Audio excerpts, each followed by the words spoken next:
Gunnar Dings-Wiesen.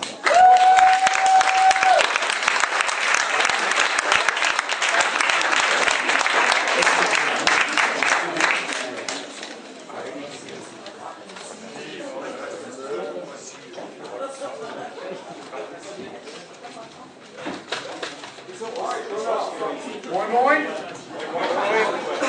Mein Name ist Gunnar. Man nennt mich auch den fiesen Friesen. Weiß nicht warum, vielleicht finden wir das heute Abend noch raus. Normal machen wir das am Anfang immer so. Das stellen wir uns persönlich gegeneinander alle vor, damit wir wissen, mit wem wir es hier die nächsten 4 Tage zu tun haben. Und dazu komme ich dann mal runter auf euer tiefes Niveau. Aber ich glaube, das dauert heute ein bisschen lange.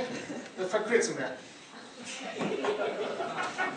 Ja, ich komme da gerade aus der Garderobe. Ich weiß nicht, sind hier so viele Frauen aufgetreten, das steht alles voller Sminktöpfchen. Ein Sminktöpfchen neben den anderen. Hast du auch so viele Sminktöpfchen zu Hause? Ja, das sieht man. Ja,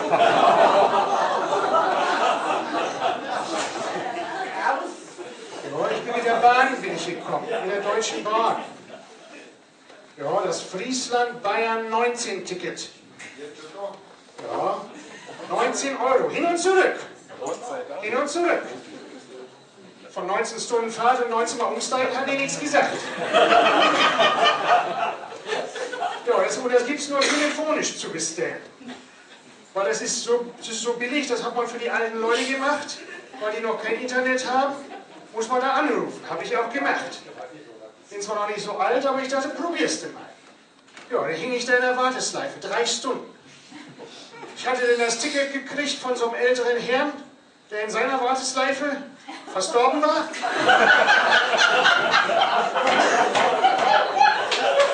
Und dann ging das los. Bin ich in den Inter-Friesland-Hamburg-Express erstmal eingestiegen. Saß ich da drin, alles ganz still. Irgendwann bewegte sich was. Ich fragte den Schaffner, ich sage, fahren wir schon? Er sagte, nee, das ist der Bahnhof, der rennt vorbei. Ja, dann ging das los in bahnbrechender Geschwindigkeit durch die Wiesen und Weiden Frieslands. Ich hatte gute Laune, Wetter war schön, ich habe mich ans Fenster gestellt, habe einer Frau zugewunken, die mit dem Kinderwagen uns überholte. Ja. Und wir Friesen sind ja nicht blöd. Ne? Wir haben gar keinen Speisewagen mehr. Nein, bei uns macht man das so, man stellt sich einfach ans Fenster, macht das runter und irgendwann kommt so ein Kasten. Willkommen bei der Kilo, Ihre Bestellung bitte? Und dann bestellt man. Und am nächsten Fenster, da kriegt man das dann reingereicht. Ja, dann kam ich in Hamburg an, da musste ich umsteigen in so einen Riesenzug. So einen ganz großen Zug, hatte ich noch nie gesehen. Aber ich hatte gelesen, vielleicht habt ihr das mitgekriegt, so vor 2 Jahren war das, da hatte die Bahn so Klimaprobleme. Da war das immer so heiß, da sind ja Leute bei zu Schaden gekommen. Die haben das jetzt geändert. Das haben die ganz international gemacht, damit das alle verstehen. Das steht jetzt ganz draußen auf der Lok steht jetzt Eis drauf. Bin ich mit der Eis-Garmisch-Partenkirchen ab nach München. Auch schon mal gefahren damit, ne? Verkühlt die Touristen. Ja, und in so einem langen Zug, ich meine, der fährt ja so schnell, da kriegt man ja gar nichts mit. Ne? Und irgendwann, da musste ich dann auch noch pipi. Ja, und dann habe ich den Schaffner gefragt, ich sag, du, wo sind denn eigentlich die Toiletten? Da sagt er, ja, die sind in die Richtung. Ich sag, und wo fahren wir hin? Da sagt er, ja, da lang. Ja, wir Friesen sind nicht blöd. Wir ausgestellt auf dem Gang, irgendwann kommt die Toilette ja vorbei.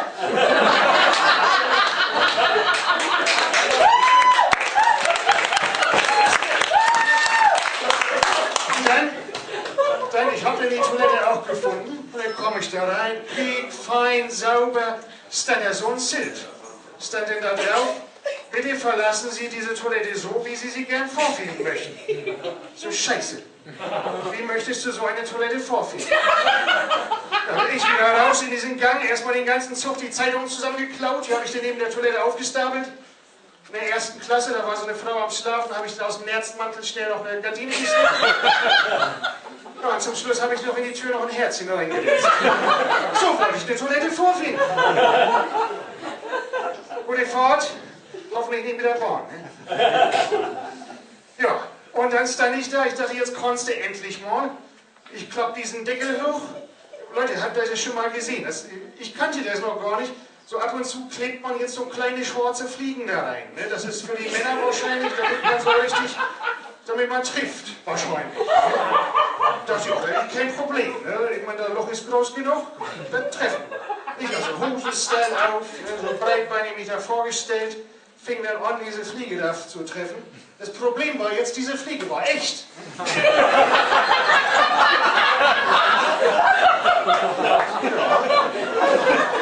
Als ich dann fertig war, dann hatte ich mein Abteil nicht wiedergefunden.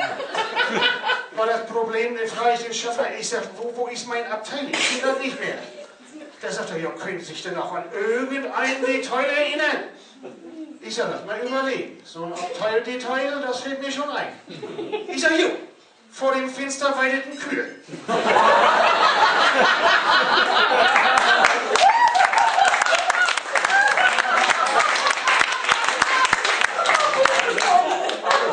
Bin ich hier angekommen, ich bin ganz alleine hier. Ich wiederhole das nochmal. Ich bin ganz alleine hier. Tom, das ist mein Vater. Schreibt das mir auf, die Bayern brauchen immer ein bisschen. Ja, weil meine Frau, die Helga, die konnte jetzt nicht mitkommen. Ist ein großes Problem, weil die hat jetzt einen Vertrieb aufgemacht oben am Deich. Die verkauft jetzt friesische frische Luft in Gläsern. Ja, die versendet die. Ich meine, ich habe ihr geholfen letzte Woche, wir mit diesen geöffneten Gläsern über den Deich gerannt. Wenn genug drin war, schnell einen Deckel drauf. Ne? Und dann haben wir die zu Hause gestartet.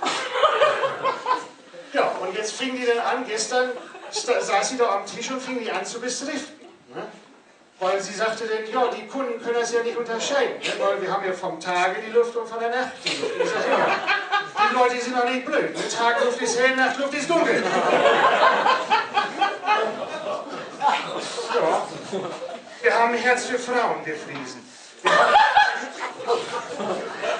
Ja, ich meine, ich weiß nicht, wie das hier in Bayern ist. Wir haben das so gemacht, wir ganzen Friesenmänner haben unser Geld zusammengelegt und unsere Manneskraft und haben direkt am Deich ein Frauenhaus gebaut. Ein richtig schönes Frauenhaus. Ja, dann stand das da. 2 Monate leer. Ich sag zu meiner Helga, ich sag, geh da doch mal hin. Wofür bauen wir das denn? Zum Schluss haben wir die alle dahin geprügelt.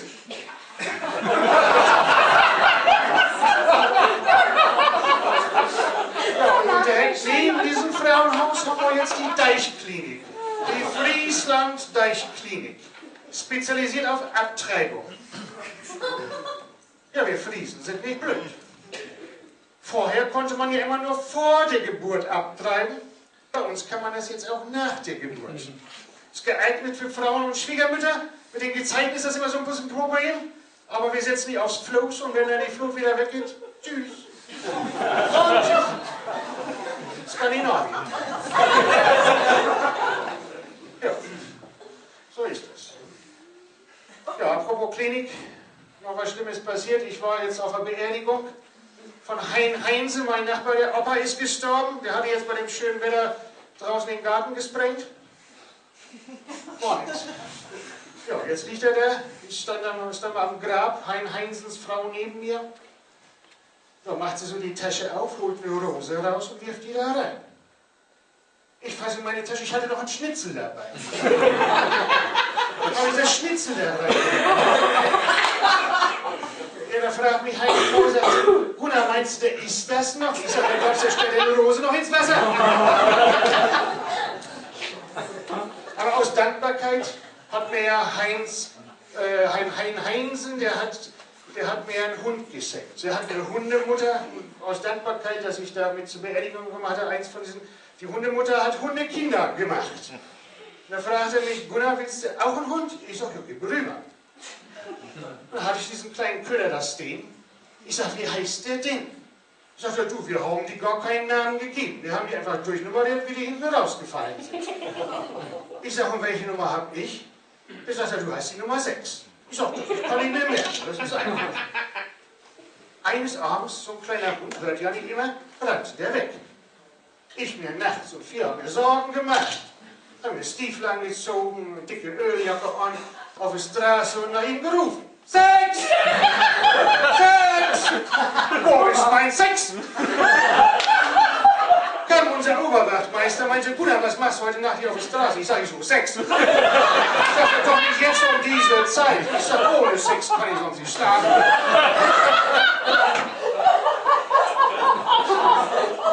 Er kam dann zum Glück wieder. Am nächsten Tag habe ich ihn an eine Leine gebunden, sind wir ein bisschen spazieren gegangen. Ja, jetzt haben wir da an der Straßenecke stehen jetzt neuerdings dann da 2 Frauen. Ich glaube, waren von einer Immobilienfirma, die wollten ihren Prospekt andrehen, ne? Der Leuchtturm. Oh, dann fingen die noch an, mich zu bereden, meinten sie, ja, ob ich nicht ins Paradies wolle. Ich sage, wenn ich meinen Sex dabei haben kann.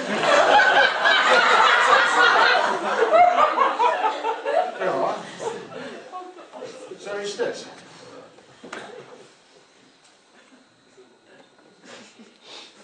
Hier, wie im Theater, du bist mein Soufflé. Kennst du das Programm? Ja, ich auch nicht. Wir passen da gut zusammen. Ne? Nein, es ist also Folgendes. Meine Frau, wir gucken jetzt auf Nachrichten in letzter Zeit. Meine Frau, die interessiert sich sehr global, sieht man auch. Und jetzt hatten wir den RTL, 4 Tage lang habe ich jetzt zu meiner Helga gesagt, ich glaube, der Peter Klöppel von RTL, der ist krank, der ist so grün im Gesicht. Bis wir dann festgestellt haben, unser Röhrenfernseher war kaputt. Ja, mussten wir das Ding wegschmeißen und wir sind extra in die nächstgrößere Stadt gefahren. Dann haben wir uns beraten lassen. Dann haben die gesagt, ja, wir sollten was ganz Modernes kaufen. So ein 3D-Fernseher. Kennt ihr das schon? 3D-Fernsehen? Dreidimensional? So ganz real ist es? Ja. Ich sag, pack ein, nehmen wir mit. Zu Hause, ich hatte mich schon gewundert, so ein Riesenpaket, so schmal. Hatte doch nichts mit Fernsehen zu tun. Ich mache das Paket auf, war ein großes schwarzes Bild drin. Ich dachte, was machst du jetzt damit? Habe ich 4 Nägel geholt, das Ding an der Wand gemacht. Ja, und dann saß ich da. Hatte ich mir Chips geholt und ein Bier, wir haben so eine kleine Stube, habe ich auf den Tisch gestellt und habe mich da aufs Sofa gesetzt und habe mir dieses schwarze Bild angeguckt. Irgendwann bin ich eingeschlafen. Nachts muss um 2 Uhr gewesen sein. Bin ich wohl mit den Ellbogen auf eine Fernbedienung gekommen. Plötzlich dieses Ding hell erleuchtet. Zwischen meinem Bier und meinen Chips Doppel-D aus dem 3D. Zum Greifen nah. Neben mir saß eine ältere Dame auf dem Sofa in einem hautfarbenen Faltenrock, nannte sich Gertrud und fragte mich, ob ich ihr was besorgen könnte um die Zeit. Ja, und dann haben wir dann irgendwann, am nächsten Tag haben wir dann, dauert, ne? Das auch, das hier in Bayern nicht brauchen. Dann haben wir am nächsten Tag einen Horrorfilm geguckt, Frankensteins Bräute. Die kam so aus dem Fernsehen in unsere Stube raus. Ich wusste gar nicht, der Sitzhälter jetzt links oder rechts. Ja, und seitdem gucken meine Damen das immer die Kochsendung. Da kann sie dann immer direkt den Topf wegnehmen, haben wir abends was Vernünftiges zu essen. Ich hatte schon versucht, mit Schere und Kamm bei den Nachrichten immer zu sitzen, in der Hoffnung, Angela Merkel ist wieder da. Dann könnte man noch mal so an der Frisur ein bisschen. Das ist 3D. Müsst ihr euch kaufen. Da erlebt ihr was bei euch in der Stube. Ja, und da gehe ich jetzt wieder zurück. Ich wünsche euch noch einen schönen Abend. Dankeschön.